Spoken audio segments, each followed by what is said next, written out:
Ito ba ay tumutukoy sa pagka-dependence natin sa Panginoon or something na, "Lord, pahingi lang ako."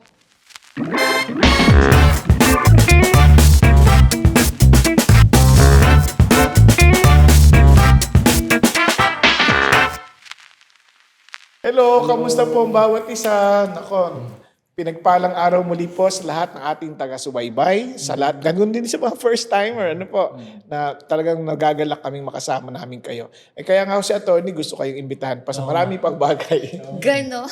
Kaya, kaya naman, kung bago kayo sa aming podcast, sa aming programa, pwede kayong mag-follow sa aming YouTube channel. Pwede kayong mag-follow din sa Instagram. Naku, bumabagets na yung mga viewers natin. May TikTok pa, Kuya Berwin, no? Pero wala nang Friendster. Pwede may Facebook. So, please follow us dun sa ating mga platforms and also subscribe yan para maging updated kayo sa lahat ng aming mga programs episode. Yan. Oh, good. So, since nung nakaraan, kung naalala nyo, nag-uusap tayo tungkol sa mga gera, sa mga pagtaas ng presyo. And sabi natin, ang solusyon natin is to really pray before God. Kasi God is still on the throne. Siya pa rin ang nakaluklok sa kataas-taasan at siya ang may control ng lahat ng bagay. Then, syempre, nag-share tayo about paano ba mag-pray, di ba? And yung tinuro ni Jesus, nagsimula tayo sa focusing on the Father, focusing on who God is, focusing on His kingdom and His will. So ngayon po, gusto ko sanang i-explore pa natin yung second part ng prayer na yon, like, give us this day our daily bread. Kasi hangad po namin na lahat po tayo ay matutunan natin yung tinuro ni Jesus na prayer, and hopefully from that particular pattern, ito po ay maging encouragement din sa atin. Kasi pattern siya hindi siya something lang na it's good to memorize it kasi para alam mo na yung pattern. Pero yun ay isang way to guide us on how to pray. Ayun po. O sige po, Kuya Erwin, nasa palagay mo? Nasaan na ba tayo? Doon sa prayer. Give us Give us this this day. day our daily bread. Oo. May testimony ako dyan. Give us this day our daily bread. Kasi nga, sunod-sunod yung dinaanan namin noon. Nagkasakit yung anak ko. Very rare ang disease. Tapos, it was a time of high inflation pa. Parati ko, ang nasa hospital, ang mamahal ng gamot ng anak ko. Aggressive yung doktor. So, talagang hindi ko alam kung saan kukunin yung panggamot niya. Naalala ko isang araw, papunta na ako sa hospital, i-discharge niya ang anak ko. Hindi ko alam kung saan kukunin. May credit card ako, sabi ko, sana tanggapin ng hospital credit card ko. Tama-tama, paglabas ko noon sa building, nakasalubong ko yung kaibigan ko. Puno ng pera yung pocket niya, na-ibenta niya yung bahay. Tinanong niya ako saan pupunta, sa hospital, bigla na lang siya may inabot sa akin. A handful of, puro cash yan. Nung binilang ko sa hospital, eksakto yung bayad para sa amin. Tapos yung iniisip ko kasi yung pagkain namin, paano yun, di ba, na babawasan yung pambili namin ng pagkain. Pero at that time, maisip-isip ko, yung mga kinakain namin at that time, puro mga sasarap. Mga lobster thermidor, maniwala kasi ako. Steak ko. Kasi yun yung mga time na iniimbitahan ako para sa board meeting, tama-tama, pag imbita sa akin, nakakain ako ng lunch. Pero pinipilit pa rin ako umorder. Di pinapabalot ko na lang. O di, marami naman ako pinapabalot. Dinadala ko na sa bahay. Oo, ang sarap na kinakain ng mga...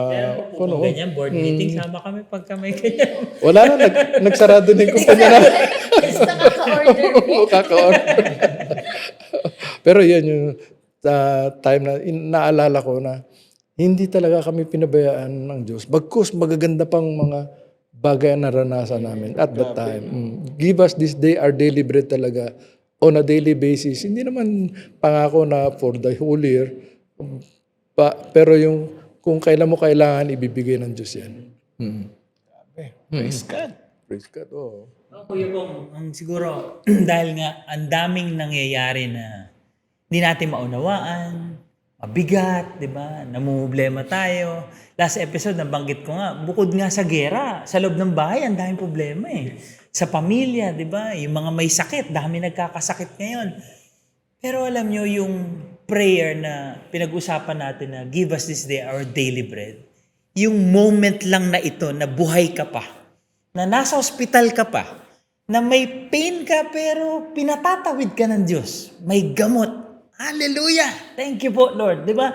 Yung perspective na magandang tignan mo na ngayong araw na to, sapat ang lahat. Di ba? My grace is sufficient. Di ba? In fact, pagka inunawa pa natin na kung saan tayo hinang-hina, di ba sabi ng Panginoon, doon mo mararamdaman ang kapangyarihan ko. So ano po yung gusto kong i-share? Kasi bilang tao, sobrang nag-aalala tayo. Totoo po yun, ang dami talagang problema ho ngayon, di ba?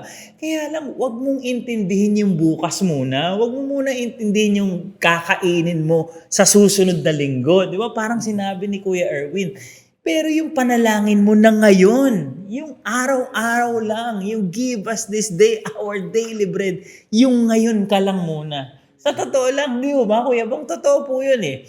Lagi ko nga ho itong sinishare na parang, ang Panginoon Diyos, akala natin nagkukulang, pero hindi. Yung tingin mong kulang, hindi mo yun kailangan ngayon.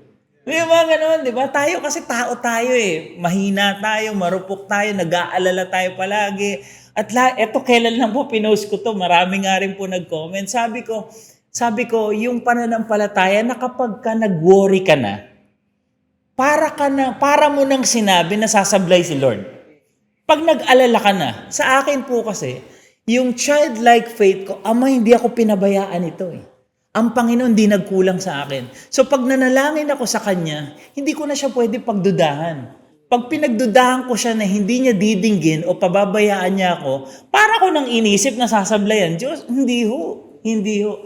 Never na magkakamali ang Diyos sa atin. Kaya ang ganda po, Kuya Bong, nung pinag-uusapan natin na talagang pwedeng panghawakan ng lahat kahit sino.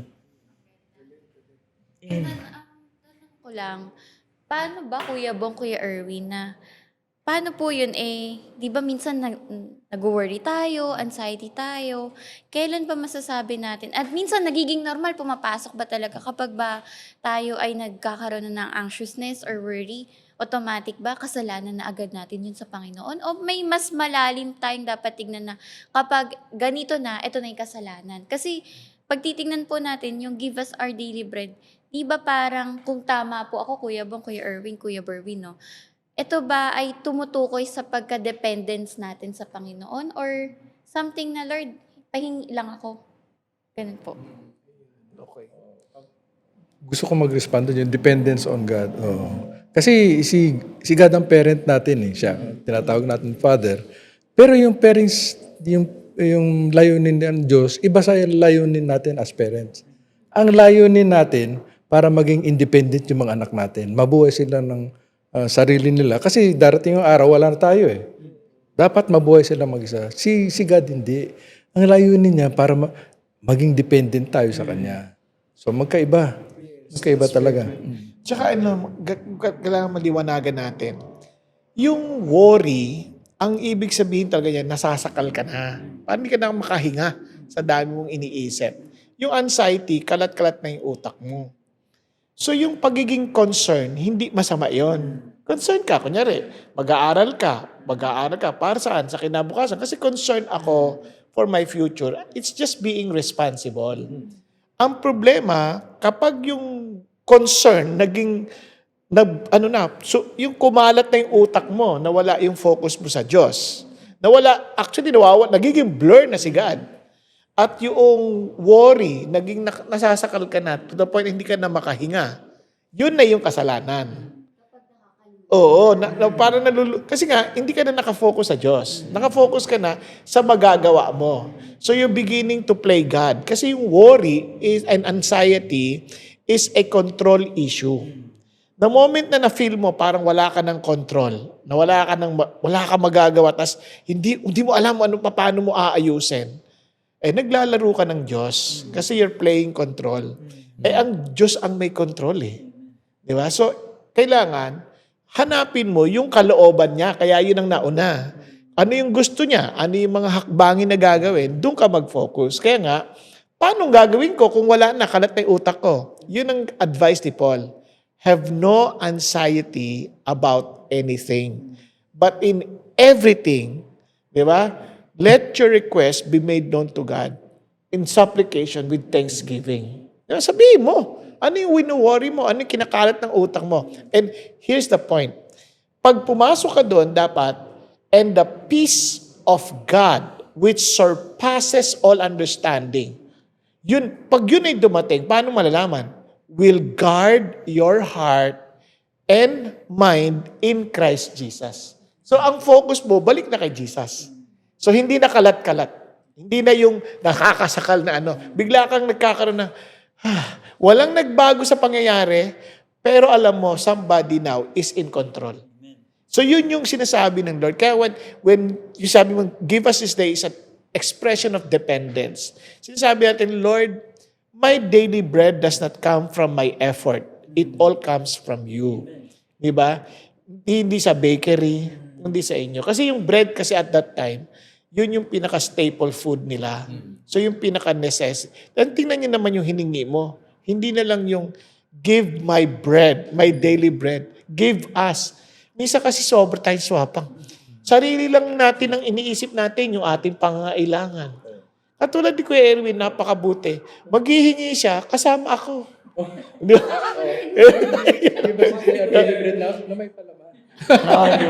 Di ba? Kaya, pagdating namin, merong McDonald's.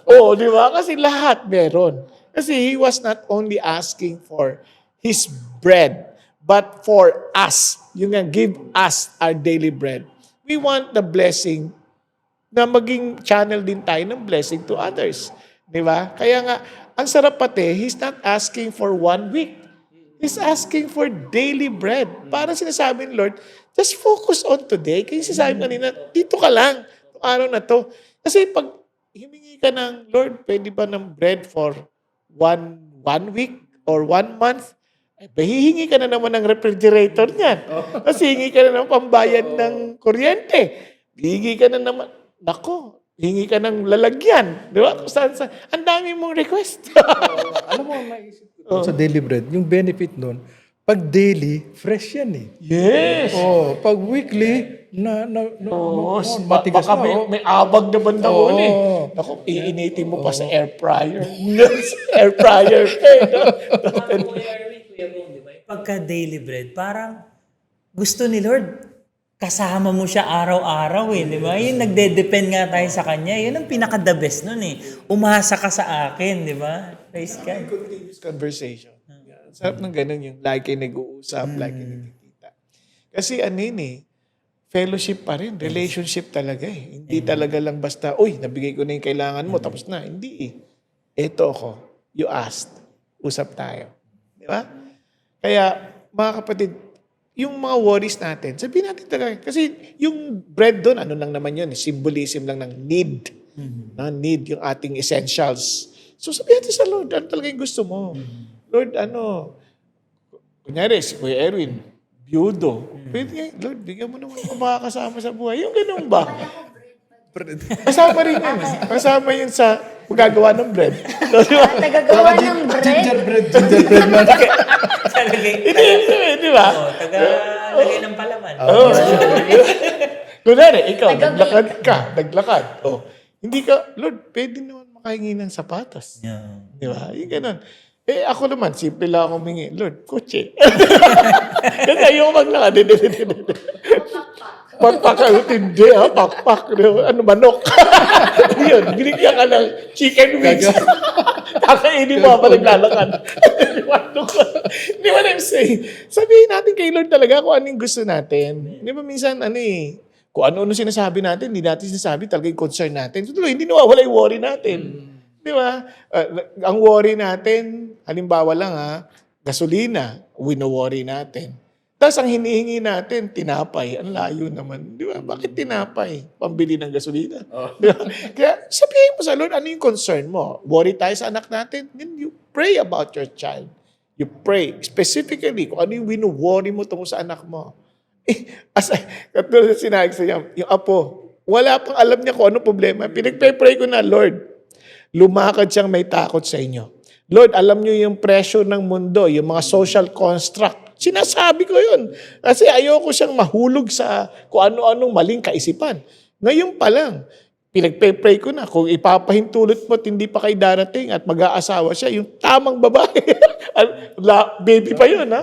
Baby pa yun. Pero concerned ako kasi baka hindi ko na makita eh. Di ba? Di pinagpe-pray ko na. And hindi ko siya wino-worry. Kasi daming pressure.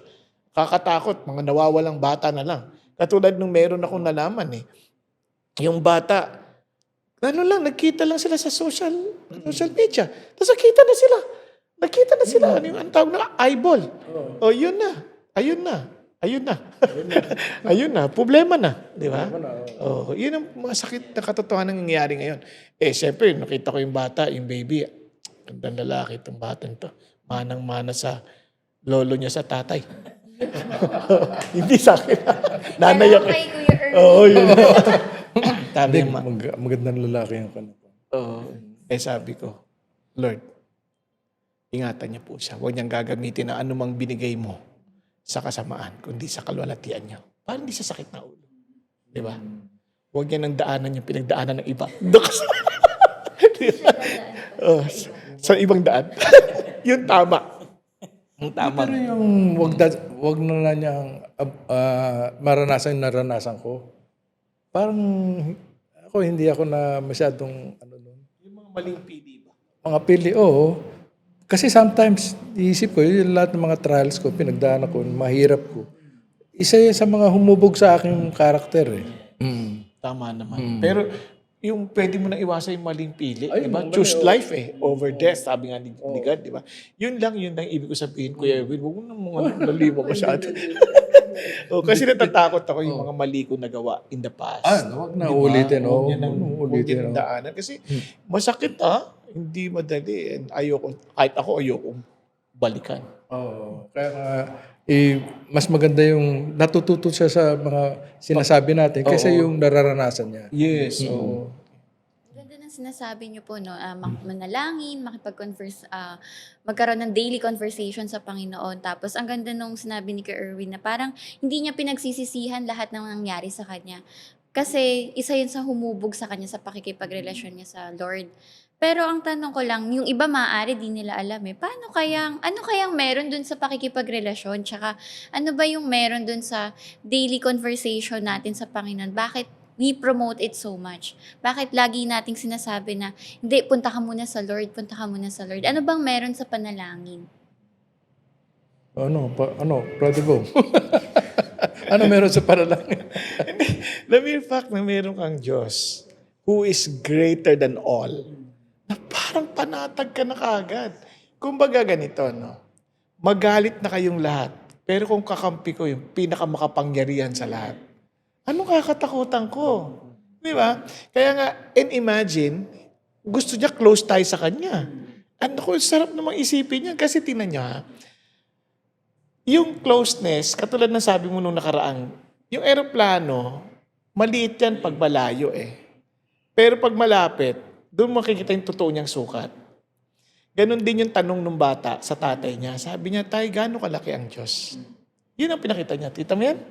Tapos dinala niya sa airport. Yan yung nakita mo. Ganyan kalaki yan. Sabi niya, so yung bigness ng Diyos has something to do with your intimacy with Him.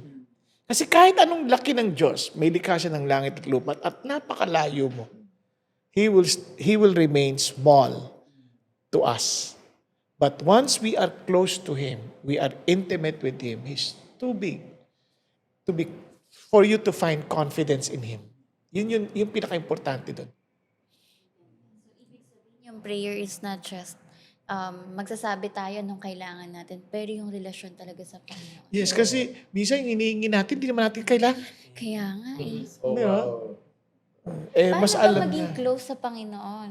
Paano ba maging intimate sa Kanya? Close ka ba sa nanay mo? Oo naman. Paano Best ka maging friend close sa ko kanya? yun. Paano ka naging close sa Lahat kanya? talaga ng aking mga problema, kasama lahat ng mga taong yan, lahat, minsan sasabi ko, accountability partner eh. So more than anything else, parang just as my relationship with the Lord, kumbaga nakita ko how my mom kumbaga, nag-sacrifice for the family, di ba? And that is the same thing with God. Minsan, yung intimacy po natin sa Lord. Sinagot ko na pala yung tanong. That is exactly my answer. Di ba? Paano ka Ako na naging nga, close? sabi ko na nga eh. Paano ka naging close sa nanay mo? Totoo. Kasi, yung the way you relate with your mom, na you open up your heart to her, you spend time with her, you converse with her. Ano yun, doon na-develop yung closeness eh. Kasi hindi yun biological lang ha. Kasi pwede kang nanay mo siya, pwede kay close. Di ba? Distant yung heart. Kaya nga sabi nga nila, Erwin, di ba? Pag mag-asawa daw, nagsisigawan. Pag nagsisigawan. Ba't sila nagsisigawan? Kasi ang kanilang mga puso'y malalayo sa isa't isa. Pag malapit sila, nagbubulungan na lang. Di ba? Di ba? Ganon din sa Diyos, di ba? Kasi yung kahit nandyan kayo, magkasama kayo, kung malayo kayo sa isa't isa, walang pakialaman eh. Pero the mere fact na nakakapag-open up ka, hindi ka natatakot, hindi ka i-judge, yun yung intimacy na ganun din ang narelation sa Lord. And you're enjoying it. And honestly, kaya praise God, no? Kasi may kasunod eh. Father, forgive us our debts as we forgive our debtors. Kasi we are meant to relate. Kasi we are created in the image of God. And God is love. Kaya nga, Trinity si God eh. Kasi kung hindi siya triune God, paano siya naging love? Di ba? And kaya nga, God the Son loves the Father so much. God the Father, this my beloved Son. The Holy Spirit, He glorifies the Son. Kaya doon makita yung how they relate with one another, yung love relationship. Kasi nga, God is love. And He wants us to do the same. Tayong lahat. Kaya kay God, then kasi hindi naman tayo magiging mabuti sa kapwa natin kung hindi tayo ay sa Diyos eh. Dahil napaka-selfish natin. No? Ganda. Pero ang unang naisip mo, give us this day our debt. Hindi, forgive us our debts as we forgive those who who's indebted to us. ibig sabihin, lahat tayo may pagkakautang sa Diyos. Kasi di ba malawak man yung debt doon, yung ibig sabihin. Di ba nga transgression ang ginamit the translation, no? Ano nga ba ang pagkakaiba ko, Evan? Yung transgression, sin, iniquity. Tanong natin yung mga tulod dyan dito. Magkakaiba yun eh. Oo, magkakaiba ang meaning nun, di ba? Sa mga tunog pa lang, nagkakaroon ako ng hint eh. Pag sinabi iniquity, there is inequality, ganun ba yan? Yung transgression, parang missing the point. Ganun ka. Transgression, trespasses, di ba? Malagpas ka. You did something more than what is needed. Parang ganun. Tapos sin is missing the mark. Missing the mark. Oo, di ba? Doon pa lang, meron ka ng medyo nakikitang hint eh. Kahit hindi ka theologian eh, no? Pero araw-araw mo ipagdadasal yan na patawarin ka ng Diyos tulad ng pagpapatawad mo. Yes. Ibig sabihin, bago ka lumapit sa Diyos, dahil napatawad ka na, in theory, kailangan nasishare mo kapatawaran sa kapwa mo. That's true. Kasi ang importante doon, reminder yun sa atin to forgive others eh. Sa totoo lang. Kasi pinatawad din na tayo eh. Pero ganun pa man, we also need to be reminded na, nagkakasala tayo. Ayos natin lakad natin. Baka we are walking in the wrong path. Kaya nga si David, di ba, search me, O God, and know my anxious thoughts. And if you see any, unrighteousness in me. Sabi niya, lead me to the path of righteousness. So, hindi natin kasi minsan alam di ba? Pero forgiveness is one of the, I think, the big issues sa mga karamihan. Marami dito, hindi lang sa neighborhood, hindi lang sa bahay, tahanan, pati sa iglesia, sa simbahan. May nakikita ako mga I don't think galit but it's more unforgiveness eh. It's a struggle. Alam niyo, nakakadagdag worry pa yan. Yung mga bitterness, yung galit, yung hindi ayos ang relationship, nakakadagdag worry pa yan eh. Sa totoo lang ito, out of being an accountant. Kung may problema ka, let's say 100,000, tapos marami kang kaibigan, 1,000, nagbigay lang ng tig-100, solve na yung problema mo. Eh, yung problema natin, masyado tayong magagalitin. Na inaaway natin, ultimo isa lang ng kaibigan mo, inaaway mo pa. Di ba? So pagdating ng may problema ka, wala ka malapitan. Kaya nga, God wants us to realize that we belong into one body, the body of Christ. And since we're part of the body of Christ, si God mag-ooperate physically through the body. So, kaya let's learn to forgive one another. Let us not bear grudges against each other. Kaya part yun sa prayer eh. Kaya, alam mo ba, sabi ng Lord, I will not forgive you if you will not forgive your brother. Bakit? It's a continuous sin eh. Parang hindi ka tumalikod sa kasalanan pag di ka nagpatawad. Di ba? Kaya pinatatawad ko na kayo. Kakuyabong ano po yun, di ba? Kayabangan po yun ng isang tao. Kasi madumi ka din eh. Di ba? Makasalanan din tayo. So, sino tayo para hindi magpatawad? Kaya pinatatawad ko na sabi ko, Erwin, ang kapal mo, ako pa pinatatawad mo, ikaw may kasalanan sa akin. Naniningil na ako ngayon. Biro lang. No, alam nyo, tuloy na natin kasi Father, forgive us our sins as we have forgiven those who have sinned against us. Lead us not into temptation, but deliver us from evil. Alam nyo, importante yun kasi yung temptation includes trials. Lord, kung kahit pwede naman, huwag niyo na kaming pahintulutan doon. Umaga pa lang itong prayer na ito, umaga pa lang eh. Kasi give us this day, kung gabi to, fasting ka na. Kaya, Lord, ilayo mo naman kami sa tukso kasi nagpapaalam din ang Diablo sa Diyos eh. Di ba? Kay Job, nagpaalam siya.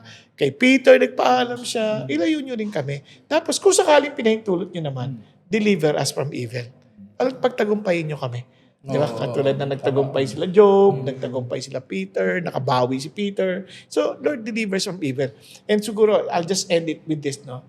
And sabi niya, for thine is the kingdom and the power and the glory forever and ever. Sobra, we are confident that God can answer our prayers. Bakit? For His is the kingdom. His is the glory. His is the power. So anong pipigil sa Kanya? To accomplish what we truly need. Di ba? Kaya siguro mga kapatid, instead of worrying, pray. Pray in the way that God taught us to pray. No? Ganito tayo manalangin. Remind ourselves that our God cares for us. Sige, siguro dahil wala na tayong oras, bibigay nyo na po yung inyo pong mga mga matitinding payo para sa Siguro ako po, patungkol dun sa daily bread, sa forgiveness, alam nyo yung comfort of life, dyan tayo nag-aalala di ba? Yung mga pansamantalang bagay na concern, na nagiging worry, na nagiging anxious tayo, lumalala, nade-depress tayo. I think klaro naman pumuli ang sinabi ng Panginoong Jesus in Matthew 4:4 that man shall not live on bread alone, but from every word that comes from the mouth of God. So klaro po yun na kailangan natin mag-focus, nabanggit ho natin yan, kailangan natin lumapit sa Panginoon Diyos, kailangan natin panghawakan yung mga salita niya, na pagkatiwalaan natin siya na siya ang Ama natin at tayo'y anak niya na hindi niya tayo pababayaan. So huwag tayong umasa sa pansamantalang bagay, huwag tayong mag-alala dito, kundi kumapit tayo sa salita ng Diyos dahil siya lang ang pag-asa natin. Okay. Alam naman natin na marami nagsasabi that si Lord lang ang nakakapagbabago ng mga sa atin, no? Pero at the risk, nabasa ko to at the risk of saying some things that are maybe inaccurate, prayer changes things because it changed me. Yan. Yung pagiging madasalin. Kung minsan wala sa loob mo, but as you continue to pray on a regular basis, nararamdaman mo yung presensya ng Diyos at nararamdaman yung pagbabago na ginagawa niya sa buhay mo. So, pray daily, regularly. Ako, nakita ko na mag-pray si Kuya Bong Kaya, nakatakot ako. Kasi minsan mag-pray ka na may sakit sabi, Pastor Bong, pag-pray mo naman ako, magpapakonfine ako sa hospital, pray for healing at saka provision. Ang prayer niya, Panginoon, pagalingin mo siya at ipagkaloob mo lahat ng kanyang pangangailangan. Kung hindi naman, Lord, kunin mo na siya. Naku, yung nagpa-pray sa kayo, tama na. Di ako amen, di ako amen. Di sabi, kasi honest lang yun. Honest, Sabihin mo oo. ko Maganda talaga naman ng yun. walang loob mo. Ayan ang gusto ko sa prayer niya, honest to. Sige. Binibistig ako. Sige po. Sige. Ang daming nangyayari dun sa mundo. Ang dami nating minsan problema, ang dami nating minsan agam-agam. Pero we always encourage everyone to pray. Pero ano ba yung kanina na pag-uusapan natin? Prayer is not just pro forma, na parang ganito, Lord, give us our daily bread, na paulit-ulit, okay na. Pero prayer is really intimacy about God. Having intimacy with God. If your prayer life doesn't lead you to loving more Jesus Christ, then maybe you should think to focus more on conversing or parang hingin sa Panginoon na, Lord, can we talk deeper? Kasi relationship gets deeper kapag makikita mo yung lalim na pinag-uusapan niya. Even if maliit na bagay yan, pero yung maliit na bagay, nakikita mo, ang lalim na ng alam ng taong ito sa akin. And that is because you daily converse with that person. And the same thing with God. If our prayer life is actually the thermostat or thermometer ng ating pananampalataya eh. And then yun yung kumbaga nagpapakita ng ating relasyon sa Panginoon. Na Lord, kulang minsan ako ng faith. That is why being honest with God, gaya ng sinabi ni Kuya Erwin na yung prayer, ito yung moment natin sa Lord to be bare.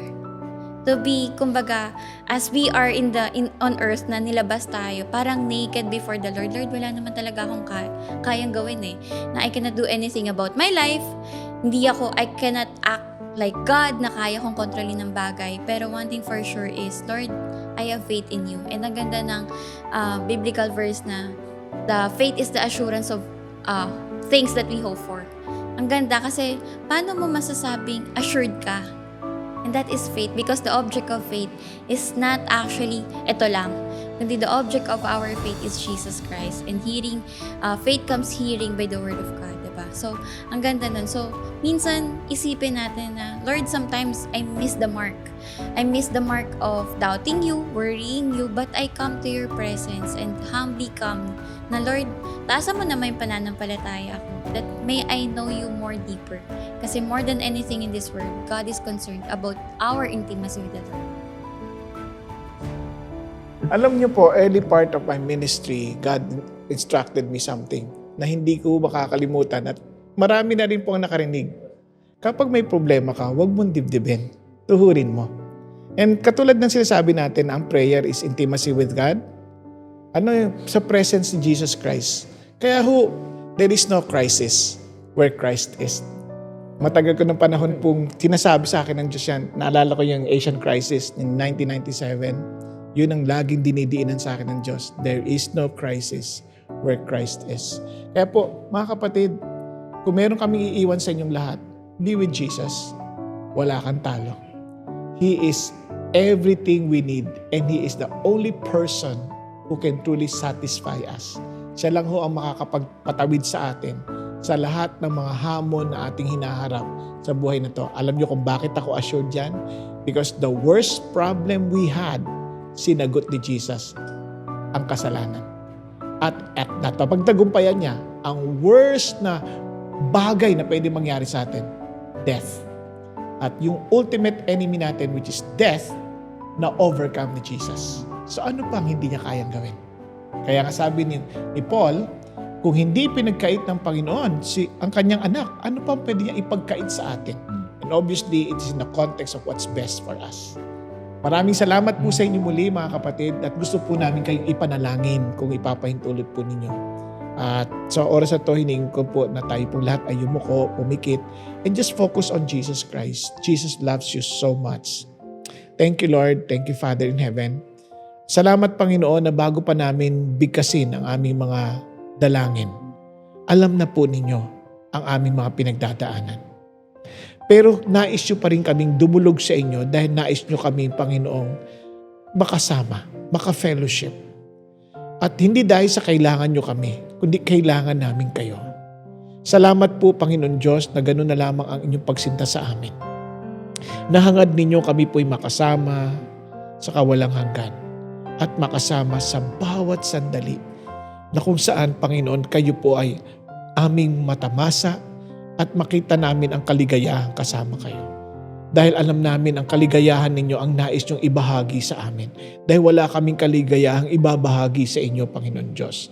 Kami po yung mga hungkag. Kami po, Panginoon, ay wala. Ngunit kayo ang aming kapuspusan. Kayo ang aming kabuuan. Kayo po ang lahat-lahat sa amin. Salamat, Panginoon, sa pagmamahal ninyo sa amin ay binigay niyo ang inyong bugtong na anak na si Jesus. Salamat, Panginoon Diyos, na dahil sa Kanya, Panginoon, ay nilapit niyo kami sa inyo. Dahil alam namin, Panginoon, walang makaparoroon sa inyo kundi sa pamamagitan ni Kristo. Kaya naman, Panginoon, tulungan niyo po ang bawat isa sa amin na matawid namin ang mga suliraning aming hinaharap na hindi namin makita minsan kung ano ang solusyon, kung anong hakbangin ang gagawin. But thank you, Lord, na bago pa namin hingin, alam nyo na kung anong dapat yung gawin. Kaya kayo na nagsabi tulad ng sinabi nyo kay Felipe, aming Panginoon Diyos, nang sabi nyo pakainin ng mga 500 mga kalalakihan pa lamang at hindi pa kasama mga kababaihan at mga kabataan. At sabi niya, saan kami kukuha ng papakain sa kanila? But you already knew what you were intending to do, O God. Thank you, Jesus, that kung yung senaryo na yon ay ganun pa rin ang paalala niyo sa amin. It was you who thought about their hunger. It was you who thought about their needs. And it was you who provided those needs, O God. Thank you, Lord, that you are the same God we're serving today. Thank you that you are the same yesterday, today, and forever. Lord, we give you all praise and glory. Lord, we honor you. We love you. Because you first love us. In Jesus' name we pray. Amen. Kaya naman mga kapatid, tandaan ho natin ito, ano man ang ating pagdaanan, umulan man, Umaraw. O bumagyo? kung kailangan po ninyo ng payong, andito po ang Payong Payong Kapatid! Yahoo!